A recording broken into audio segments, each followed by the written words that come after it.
Becoming yourself in midlife can sound so empowering, but the truth is it can be deeply uncomfortable because you start to see all the ways that you have been living by rules that you never consciously chose. Rules about what you should want, how you should work, how a woman should behave, how much space you're allowed to take up, and who you're allowed to become. And suddenly the question isn't, who am I? It is, am I brave enough to live as her?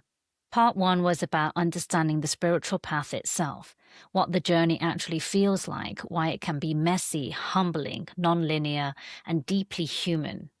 Part 2, however, is about what happens when that path starts to change how you live, choose, work, love, belong, and show up.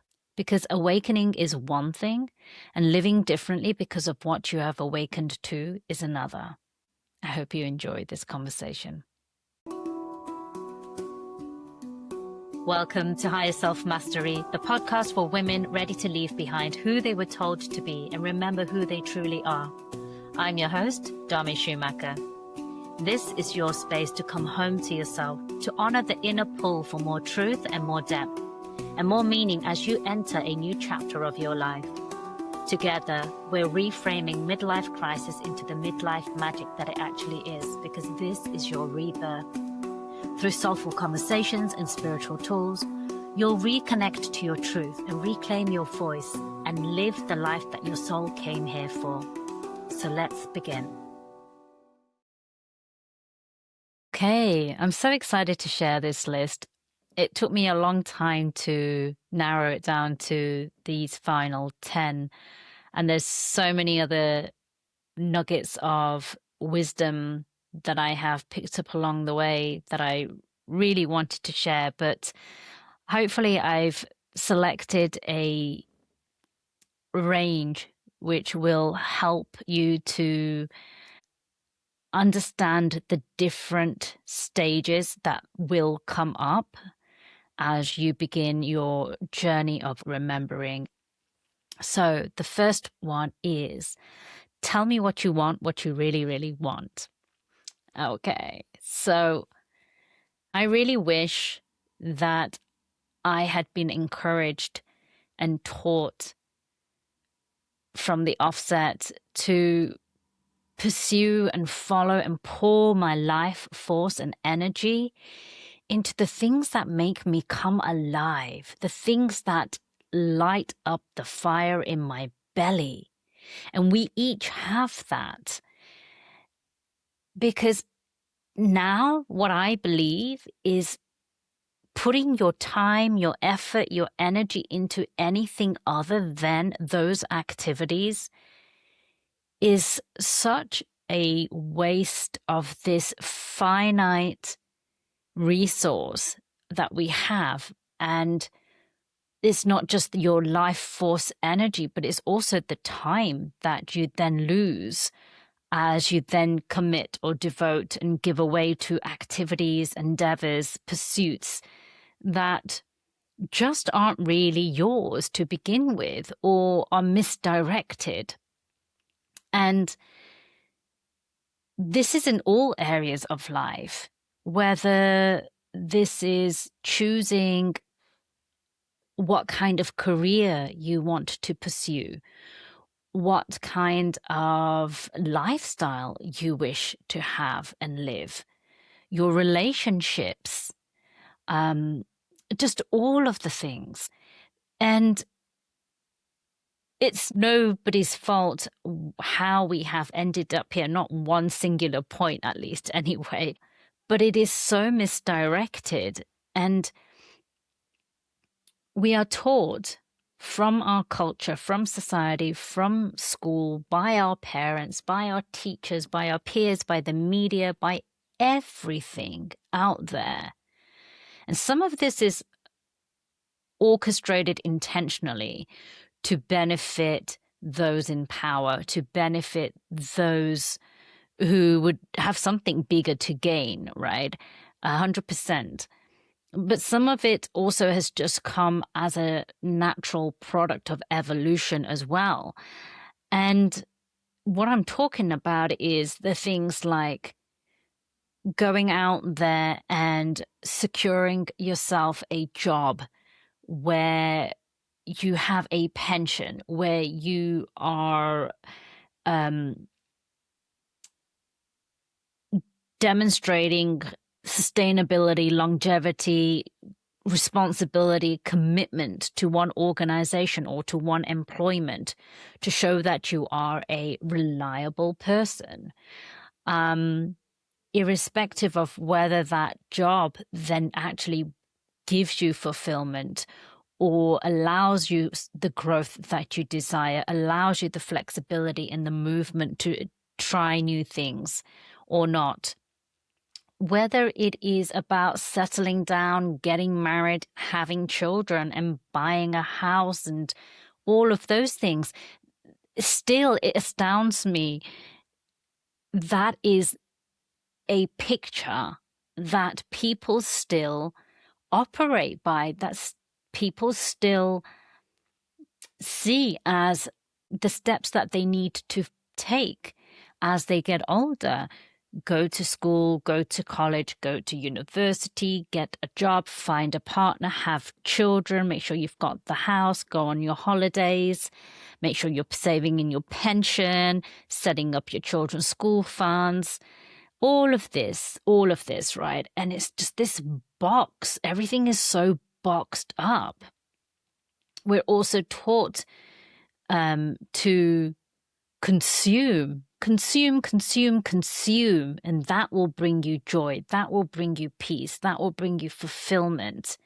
And so we get caught in this trap of needing these so-called stable jobs, this employment that generates enough surplus cash so that we can continue consuming, and it will be the next purchase that really fills that gap, that hole, that void in your life. It will be the next holiday. It will be the next, whatever that is, next new car, bit of jewelry.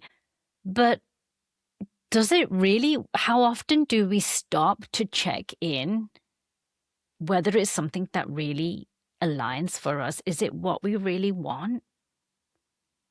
Because for the most part, I almost guarantee it, a lot of these things are not things that you actually desire or want. Sometimes they might be, but then there is also the danger that it's coming from a place of not feeling worthy or whole or deserving. And so it's actually coming from a place of scarcity or lack, a wounded inner child of yours, where you feel like you've got something to prove. And if I have this, then I will feel better. Or when I have this, then people will like me, or I'll have better friendships, or I'll find a better partner, all of those kind of things. But when we really look at what we truly desire, what we really want, what lights us up, like I said, that fire in your belly, right? That doesn't lie. A lot of these things will just drop away. Or if you've begun to do the work, you'll be able to start to find the connecting thread and find out what's really underneath all of these desires and wants. And it boils down to a few core values, a few things that truly are your life essence. Another reason to pursue what really, really lights you up is, one, we live and operate with this illusion that these desires are ours, but actually they're given to us. They're fed to us through stories, through media, through advertising, through society, all of those things, right? So they're not even ours to begin with. So that's one reason, is to shed what doesn't truly belong to us anyway and come back to what is ours. But then the other reason is, when we do pursue the things that light that fire in our belly, it expands that energy within you for you to then go out there and do more. It increases your life force. You'll be able to have a greater impact. When you do that, it will leave you feeling joyful and fulfilled and expansive, and that will also filter out, and people around you will benefit from you being alive and you coming alive and you working from that place that really, really lights you up in your belly. And it's the embodiment of this fire, this feeling, this expansive feeling in your belly that is your guide. It's not what we have been taught or what we believe is to be correct. This is a slow shedding away with the new decisions that you make. Whenever you feel like, oh, but I should do this, I ought to do that, I feel like I have to. Those are your signs where, do you really need to do it? If you don't, can you let it go? Can you delegate it? Can you say no? Can you just be at peace with just it not getting done? And really just spend your time in the areas that make you go, yes, I want to do this for the next 2-3 hours, the next 2-3 days, the next 2-3 weeks or years. You know, those things that you just can lose yourself in. So if it doesn't like that fire in your belly, it may not be a good use of your life force. That was number 1. Number 2 is be unapologetically wild. I wish I had known earlier how much of my belief systems and stories that I've been fed have been constructed by man. At what point it became okay and normal for men to dictate how women should live, how we should look, how we should behave, how we should speak, what kind of jobs we should do, how we should spend our time, what body shape we should have, all of those things and more. At what point this became okay and normal, I do not know.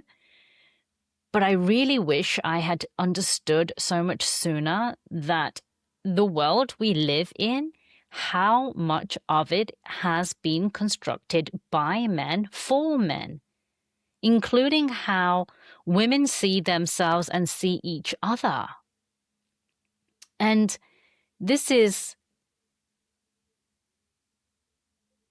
I could go into the wound here and say, well, that's not right and that shouldn't have been, and get angry at men and all of those things. And personally, I don't see that a good use of my time at all.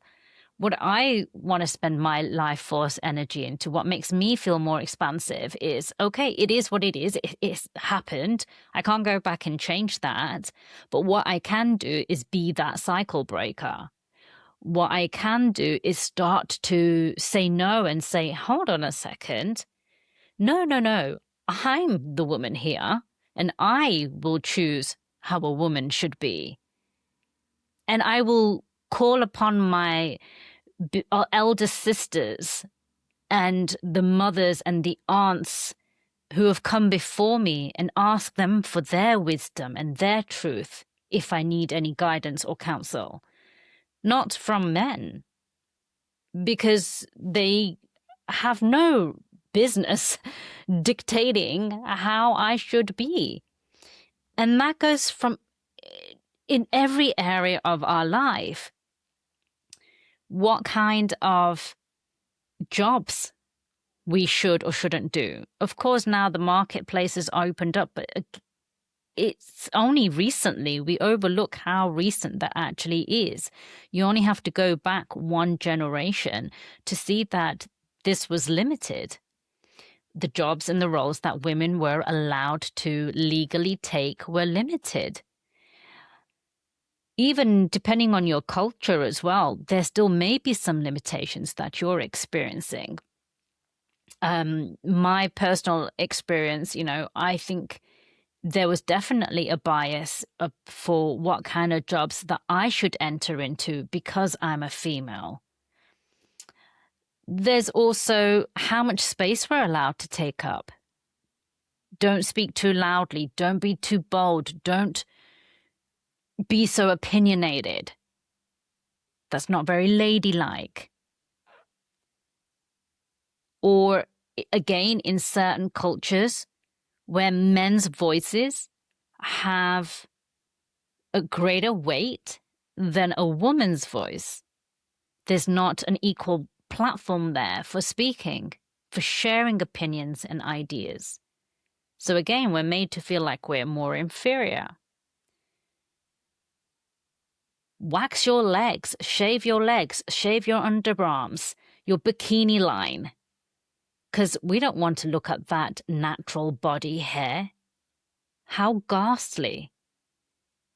What the fuck? Who the fuck made up that?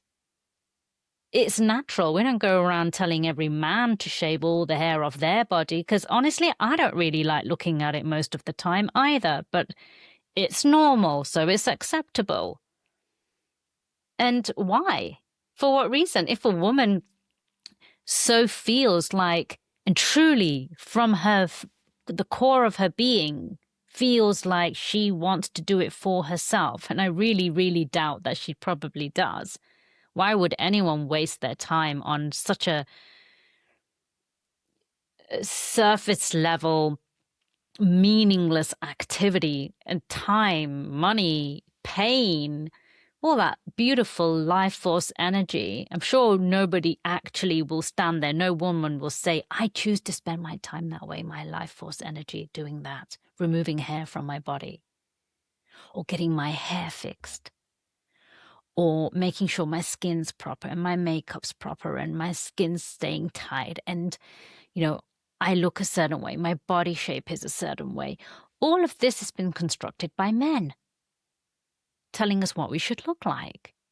And we've adopted it for so long, so many centuries, that it has now become our norm. Like, we believe that these desires are truly ours. But I don't believe that. And yes, deconditioning some of those things is going to take time, maybe even generations. But we are here to begin to break these cycles slowly, one step at a time. We may not undo all of these in our own life for ourselves, but we can be those role models for the girls that come after us, our younger sisters, our daughters.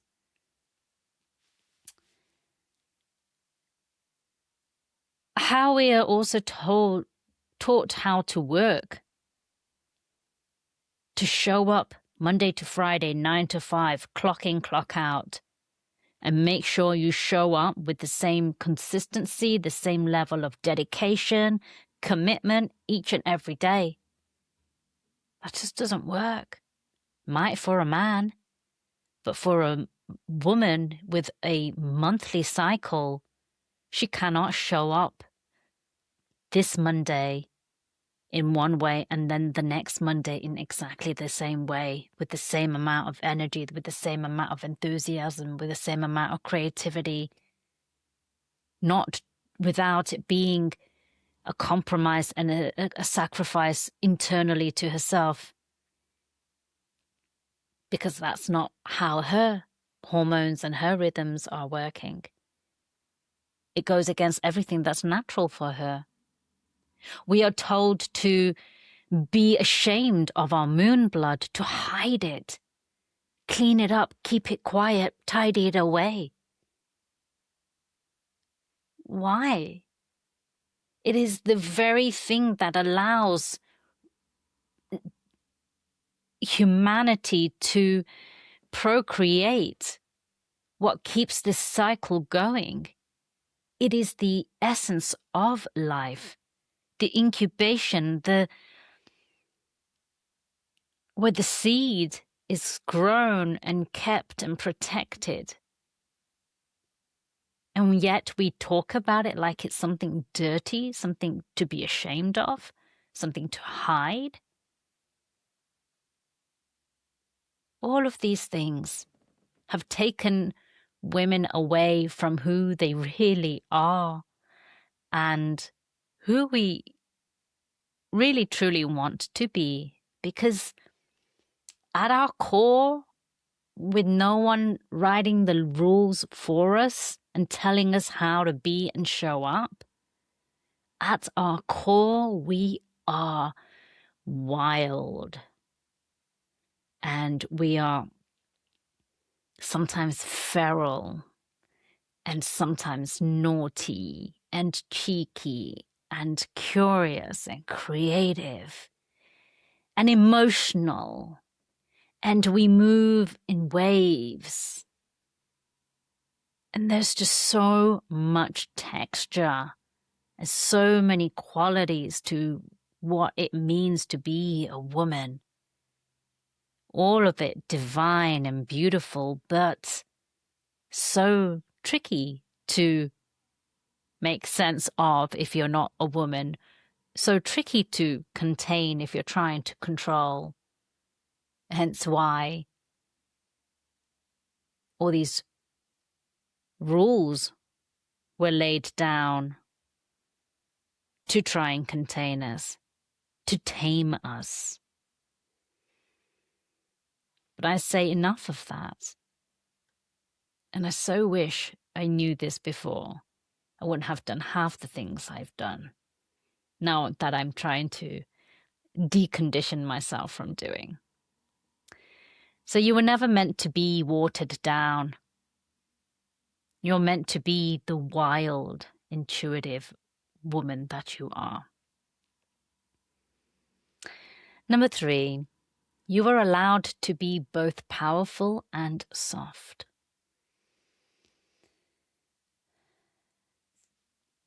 When we do start to awaken and return home to ourselves, you'll also come to learn that we have for so long operated in a very masculine way to survive, to prove a point, to get ahead, to be seen in this male-dominated world where the energy is so forced and so aggressive and so masculine.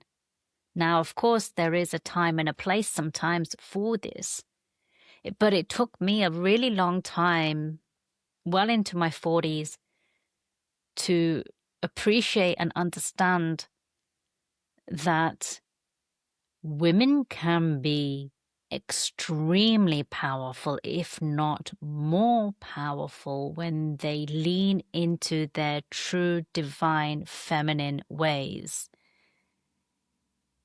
into that softness. Our power doesn't come from shouting or screaming or enforcing or bullying or pushing. Our power is soft. Our power is this knowing. Our power is in stillness. Our power is in intuitive understanding.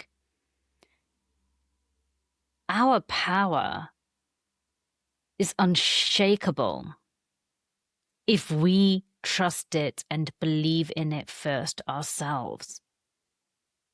But that's where I think we've,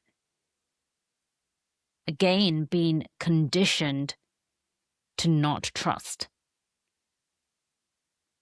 And so even when we dip into it sometimes, we then begin to waver and question it. And if you waver and question something inside yourself, there's no way that you're going to convince anybody else on the outside. But softness is not weakness. Love is not weak.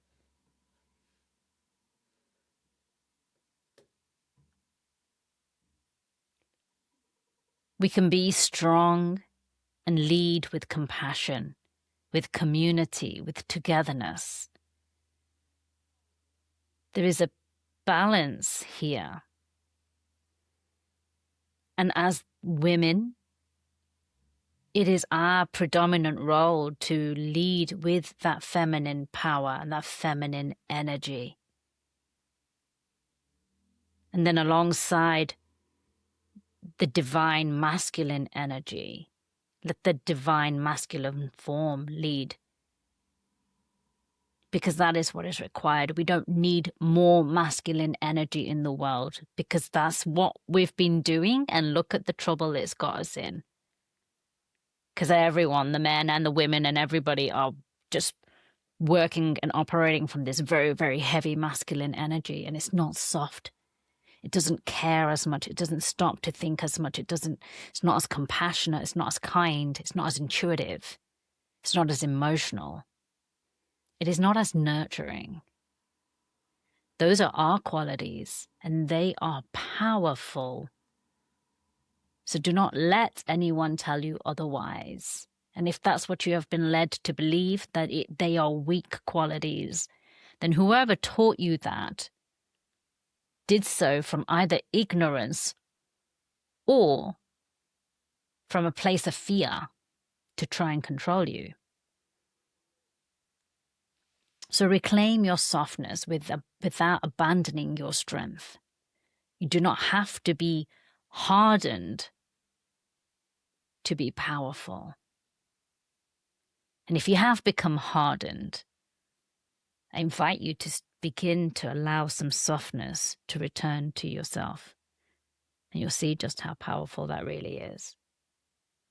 So this first part that I offer you here, this is about recognizing all the rules that have shaped us that aren't really ours and that do not really serve you. Now, this next part is, once we begin to recognize and see these things, it's about learning to listen to your body and really allowing it to lead you into better, greater decisions. So my point number 4 is slow down and work rhythmically. So as I mentioned, we have this beautiful monthly cycle, which is complex.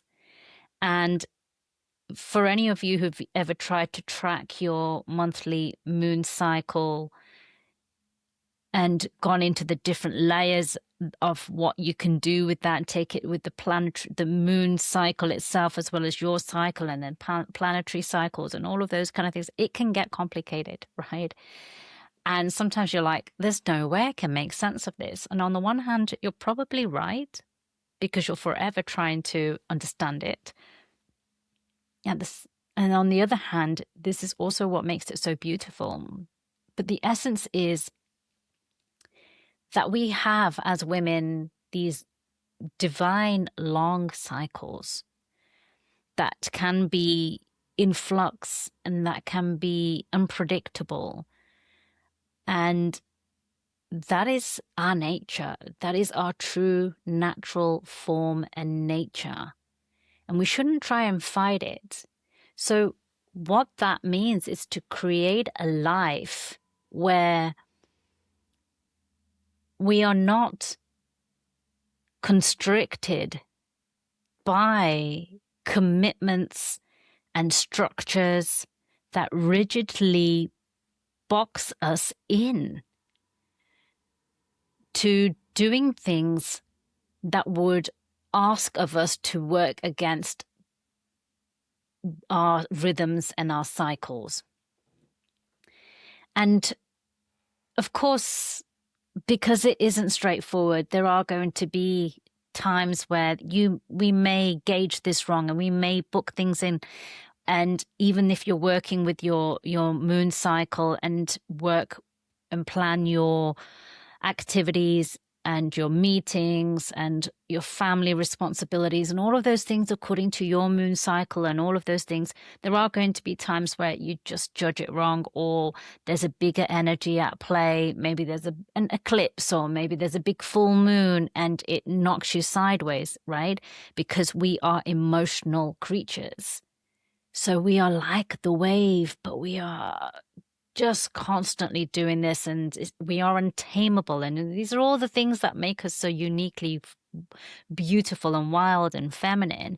But also, the essence of what we have to grasp here is that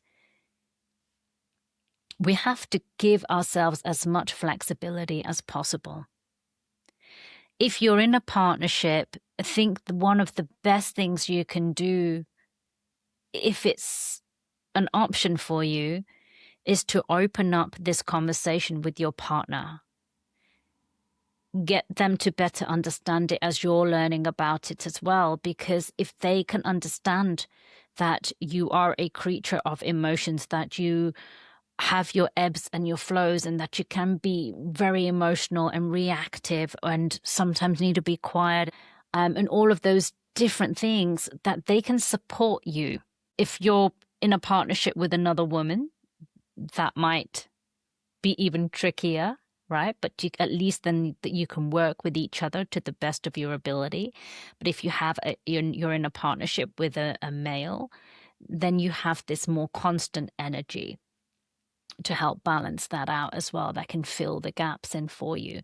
So it's so important though, because again, the world we live in, it's not been shaped and organized for us as women at all. And yet for too long now, we've been trying to force ourselves to fit into this, and at a cost and a sacrifice to us. When we are flowing and bleeding,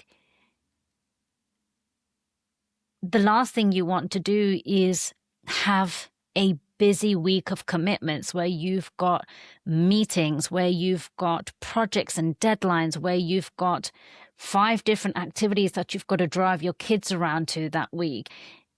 Like, that's the worst thing that we could do to ourselves. And we've been doing it for too long. And enough is enough, because it's not doing you any favors. This is where you then need to be able to say, no, can we push this back? Or can somebody else step in, please? At work, can we maybe move that deadline to next week? When you are experiencing your moon cycle, you want to be in rest and retreat, ideally. Now, of course, it's not so straightforward. We're not just at home. We're not just able to go, okay, I'm just going to sit in bed and eat some chocolate and watch some movies or read my book. It isn't that way anymore. So there is some give and take. But I think the more you are able to better understand this about yourself and learn this about yourself and begin to honor this for yourself, you're not going to end up depleting yourself. You're not going to end up making yourself unwell. You're not going to burn yourself out. You're not going to harbor the seeds of more serious ailments within your body. And instead, you are able to just navigate and flow more gently, with more grace, more ease through it all. So go slow if you need to go slow. Have those periods of rest. And when your creativity is flowing, then allow it to flow and burst out of you and share it all. Be out there in the world. Be an extrovert. Be, the one that can nurture and take care of everybody else. But then don't apologize or feel guilty also if you just need to shut the door and just say, not today. I'm going to press pause on that. And actually, I'm going to push that back. It's not lazy. It's about learning to honor and understand your rhythms, your cycles, and loving yourself enough to be able to say, I deserve to slow down when my body says I need to slow down, and not pushing through. because that's what we've learned to do. A good woman is somebody who juggles it all. Juggles the career, juggles the job, juggles the children, juggles the home, juggles everything, takes care of the parents and the in-laws, and remembers the birthday invites and the presents and the Christmas presents and books all the holidays. Juggle, juggle, juggle, juggle, juggle. Just because we can do it doesn't mean we should. And don't ever think that you can do all of that without any negative consequence, whether you see it now or whether you'll see it later. So let's drop that mask.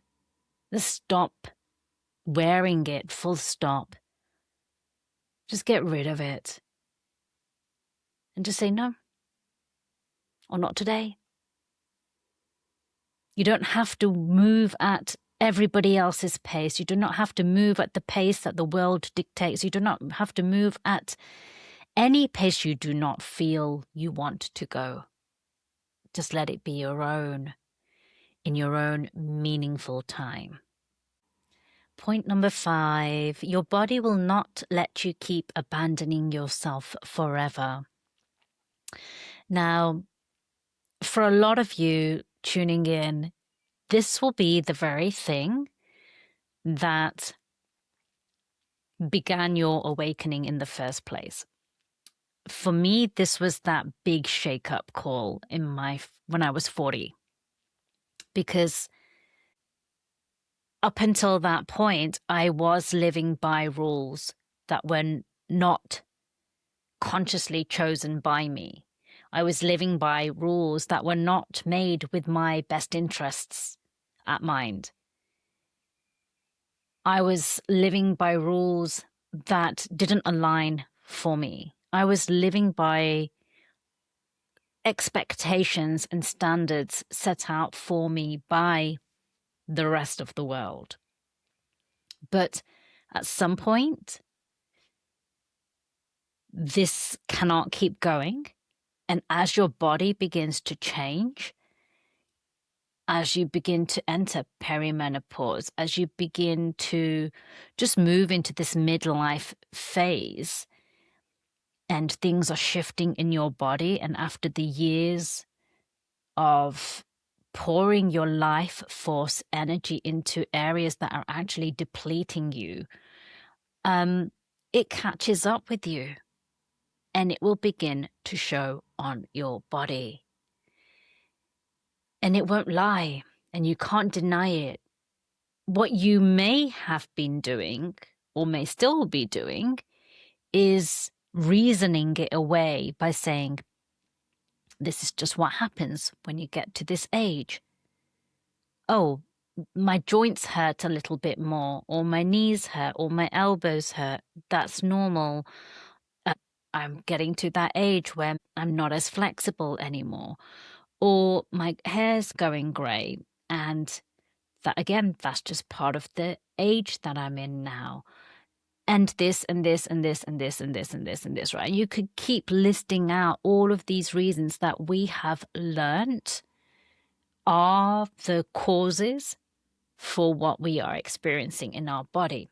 Now, that may be true to some degree, but what I have learned over the last 6 years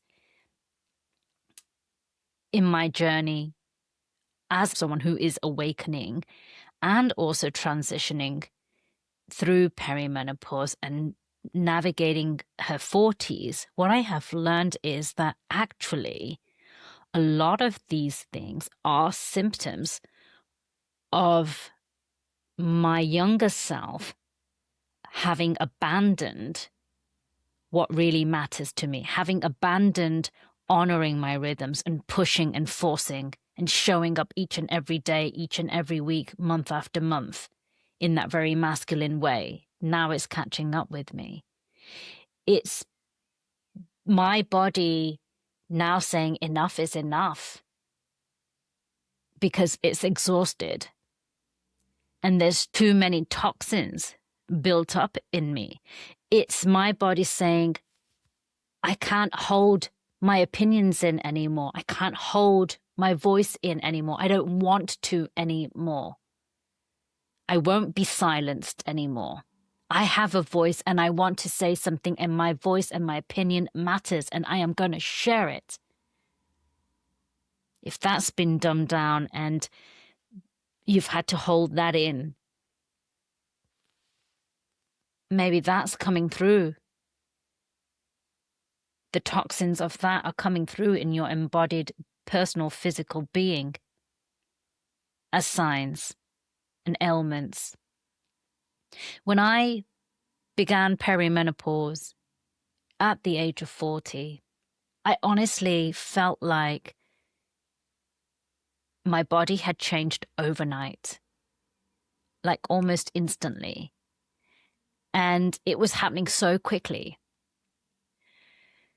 About 12 months later, so about when I was about 41, maybe 41 and a half, when I started to look into it and what my symptoms were and what was going on. And that was also when I first had this big transformational moment with my teacher and coach at the time. And then I began this new journey for myself and made major changes in my life, in all areas of my life.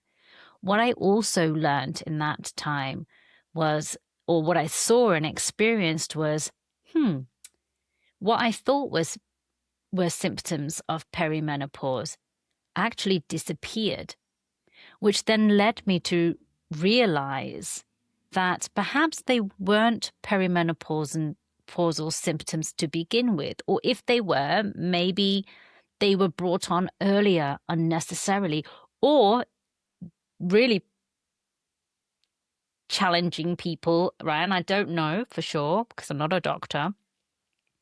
Maybe what we deem as perimenopausal symptoms are actually just this, where our body as women have just said, enough. I can't take anymore. I don't want to do it anymore, because we have been so out of alignment for so long from this pushing energy, this masculine energy, forcing, trying, juggling, all of those things. It's been too much. And so now we see this increase in these symptoms at earlier ages. And I actually noticed when I made such big changes in my life during this period, that a lot of the things that I was experiencing disappeared. They just absolutely vanished. And it felt like I was reversing the signs of perimenopause. And in some ways, I suppose I was. But what I was really doing was I was beginning to honor myself. I was beginning to ask myself, what do I really want? And learning to start saying yes to that and saying no to what the world was telling me, what they wanted from me. And putting down those boundaries, putting myself first, slowing down. All of those things, all of the things that we just have been talking about here. So you can't deny it. You can't hide from it. Your body will start to show you in one way or another. So at some point, you've got to stop pretending that everything is okay and everything is fine and that you can cope and that you can do it, because it will catch up with you. So before you get to that point and it catches up with you with symptoms that you don't necessarily desire, or symptoms that you could put off till much later, I invite you to take that step for yourself now.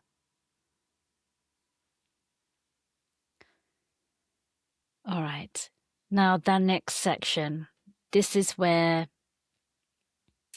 we're beginning to not only see, identify the rules that are not ours, beginning to understand how our body is talking to us, giving us all the signs and the signals. Now this is about how to actually put some of this into action. Because, of course, all of this can be wonderful to learn, but without actually doing something, it's just going to remain as intellectual entertainment. So I'm going to pause this conversation here because this already feels like a lot to take in. In this first part, we've looked at the rules that shaped you, the wild and powerful parts of you that may have been tamed, the softness you were allowed to reclaim, and the wisdom of your body and rhythm. In the next episode, we'll move into what happens when you actually start acting on this truth. Confidence, visibility, finding your tribe, and not everyone coming with you, and learning not to shrink that dream that is calling you forward. So let this pot land. Notice what stirred something inside of you. Notice what your body already knows. And I'll meet you in part 2. If this episode spoke to you, please share it with one woman who is learning to become herself in midlife. And if you haven't listened to the first episode in this conversation, Spiritual Awakening in Midlife, 10 Things I Wish I Knew, go back and listen to that too, because it gives the foundation for this deeper conversation. Thank you so much for being here. I'll see you next week. Thank you for joining me on this episode of High Self-Mastery. If something landed, moved you, or sparked a shift, I'd love to hear from you. Be sure to follow, subscribe, and share this episode with a woman in your life that is also ready to rise. And if you found value in today's conversation, please take a moment to rate and review this podcast, especially in these early days. It really helps others to find this work too. If you're craving deeper support and sisterhood, join my mailing list using the link below, where you'll be the first to receive free meditations, learn about up-and-coming retreats, and other ways that we can work together. Until next time, honor your truth and trust in the timing of your becoming.